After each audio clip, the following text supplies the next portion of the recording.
Responsabilidades y privilegios. Ese es el tema del devocional de hoy. Y la lectura está en Mateo 17, 14 al 27. Familia querida, Dios les bendiga y les guarde.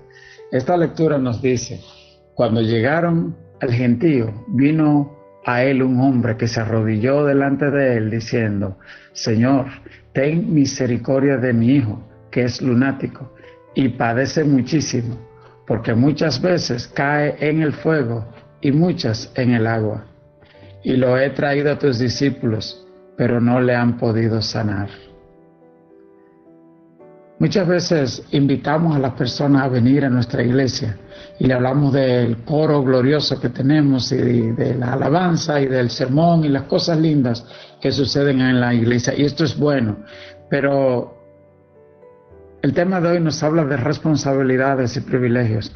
Dice esta lectura que cuando un hombre trajo a Jesús, su hijo enfermo, para que lo sane, la razón era que antes lo había llevado donde los discípulos y no pudieron.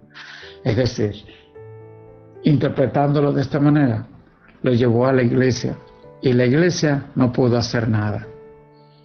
Él esperaba que aquellos hombres que andaban con Jesús pudieran ser un canal de lo que era Jesús, pudieran reflejar el poder, los milagros que habían escuchado de Jesús, y que de alguna manera también los discípulos habían hecho cosas, pues se había corrido el rumor de que Pedro caminó sobre las aguas, de que Jesús envió a 12 discípulos y a 70 discípulos, y estos volvieron con gran gozo contando de las maravillas. Pero esto era diferente. Ahora le habían traído un desafío que ellos no pudieron vencer. Así que el hombre no se desanimó y fue donde Jesús. Tal vez ese sea un primer mensaje para nosotros en esta mañana. No te desanimes. Persiste en la oración. Clama a Dios. Cuando te fallen los hombres, cuando fallen las iglesias, cuando fallen las cosas humanas, clama a Dios. La Biblia dice: clama a mí y yo te responderé y te enseñaré cosas grandes y ocultas que tú no conoces.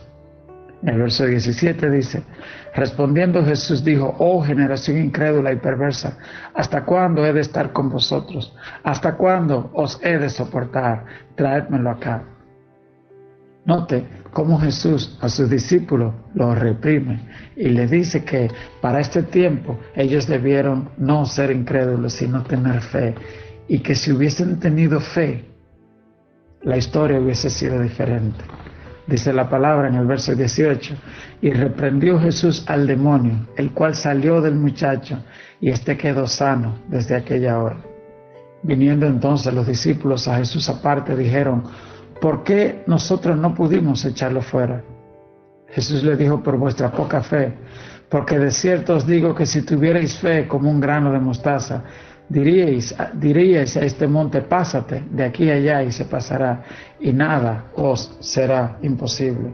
Pero este género no sale sino con ayuno y oración. Cabe aquí preguntarnos: ¿qué es la fe? Dice Jesús que si tuviéramos fe como un granito de mostaza, pudiéramos decirle a una montaña: muévete y échate al mar, y nos obedecería. ¿Qué es la fe?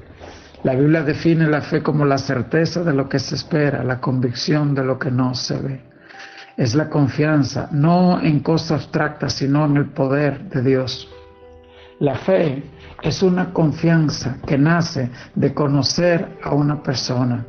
Cuando lo has tratado y ves que esa persona te ha respondido y que es digno de confianza, tú puedes desarrollar una fe en esa persona. Dice: no, él es una persona íntegra. Si él me dijo que viene, yo sé que vendrá. Entonces, eso tú lo multiplicas por muchos millones de veces y alcanza a lo que es la fe en Dios, porque Él es el creador del universo. Él te hizo a ti y a mí. Él es el sustentador de todas las cosas. Y la Biblia dice: yo sé los planes que tengo para ustedes, planes de bien y no de mal. Y fe es confiar en Dios. La Biblia dice que sin fe es imposible agradar a Dios. La Biblia dice: ¿está alguno entre vosotros enfermo? Haga oración.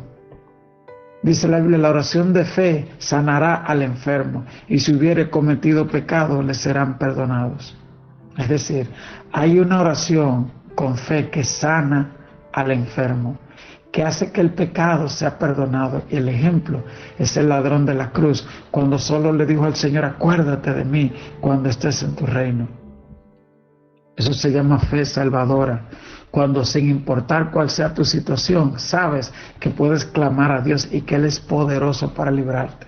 Pedro se hundía y clamó y le dijo: sálvame, maestro, que perezco. Él sabía que aunque el viento soplaba y el mar estaba tempestuoso y que las olas del mar parecían tragarlo, él sabía que Jesús podía librarlo.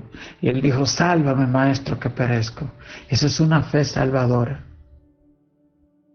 Si tú no has aceptado al Señor, la Biblia dice en Efesios 2:8, porque por gracia soy salvo por medio de la fe, no por obras para que nadie se gloríe. Muchas veces decimos: es que tengo que dejar de hacer aquello, dejar de hacer lo otro. Pero Él dice: venid a mí los trabajados y cargados, y yo los haré descansar. Él te dice: ven y yo me encargo de las cargas y de las dificultades, de los vicios, de los problemas. Primero ven a mí, dice el Señor Jesús. Y esa decisión de acercarnos a Él le llamamos fe salvadora. Una vez que le hemos conocido, hay otra fe que obra milagros. Hay una fe que echa fuera el temor y la preocupación. La Biblia dice: por nada estéis afanosos. La Biblia dice: todo lo puedo en Cristo que me fortalece. Cuando conocemos la palabra de Dios, cuando la escudriñamos, nuestra fe crece, aumenta, porque la Biblia dice que la fe viene por el oír la palabra de Dios. Así que te aconsejo que leas la palabra de Dios, que la medites, que tus oídos te escuchen pronunciar las palabras eternas, porque por ella, dice la palabra de Dios, tu fe crece. Y en el caso de los discípulos le dijeron: ustedes no pudieron echar ese demonio porque este solo sale con ayuno y oración. Entonces vemos que hay niveles de fe. Recibimos la fe en un momento, pero esa fe puede crecer cuando la cultivamos por medio de la oración y del ayuno. El verso 22 nos dice: estando ellos en Galilea, Jesús le dijo: el Hijo del Hombre será entregado en manos de los hombres y le matarán, mas al tercer día resucitará. Y ellos se entristecieron en gran manera.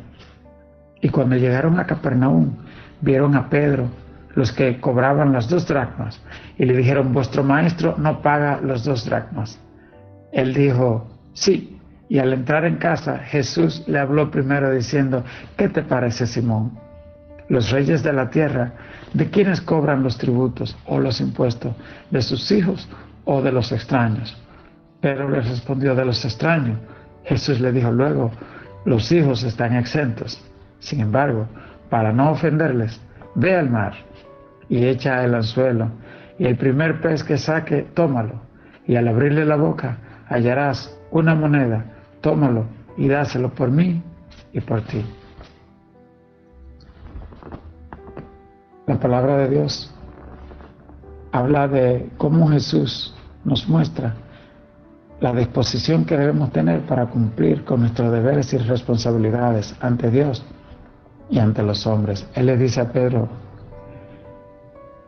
el rey nunca cobra impuesto a su propio hijo. Y con eso le estaba revelando quién él era. Pero aún así, este era el impuesto que cobraba el templo. Los judíos de más de 20 años se les requería pagar un impuesto, digamos, anualmente.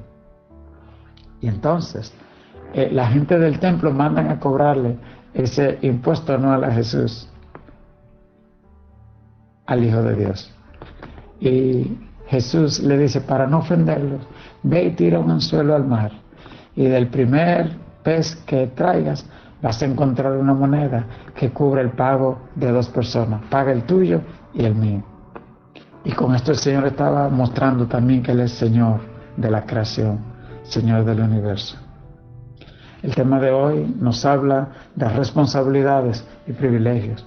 Como hijos de Dios tenemos la responsabilidad de crecer en la fe, en la oración, en el ayuno, de ser instrumento, de ser canales de sanidad, que nosotros podamos no solo tener fe para ser sanos, no solo tener fe para reprender todo espíritu inmundo de depresión, de tristeza, de ansiedad, sino también para orar sobre otros. Y esto es lo que Jesús le dijo a ellos. Le dijo, este espíritu inmundo no ha podido salir por vuestra poca fe, porque no se han dedicado lo suficiente al ayuno y la oración, y su fe se ha quedado pequeñita, muy pequeña, porque Jesús le dijo, si fuera tan pequeña como un grano de mostaza, ustedes pudieran decirle a este monte, muévete y échate al mar. Así que si ellos no pudieron reprender un demonio, así que si tú y yo no tenemos fe para ver la mano de Dios, esa fe es entonces mucho más pequeña que un grano de mostaza. Él dijo, por ejemplo, busca primeramente el reino de Dios y su justicia, y todas las demás cosas te serán añadidas. Hay personas que están sufriendo de escasez y dificultades, y es porque han escogido buscar primeramente las cosas materiales en vez de buscar primeramente el reino de Dios. Y otros han alcanzado las cosas materiales, pero en el proceso han perdido la paz, han perdido la salvación, han perdido la relación con su Creador. Así que hoy es un buen día para asumir nuestra responsabilidad y usar nuestro privilegio para gloria y honra de Dios y ser canal de bendición para otras personas. Señor Jesús, perdóname por ser parte de una generación incrédula y perversa. Inclino mi corazón a ti.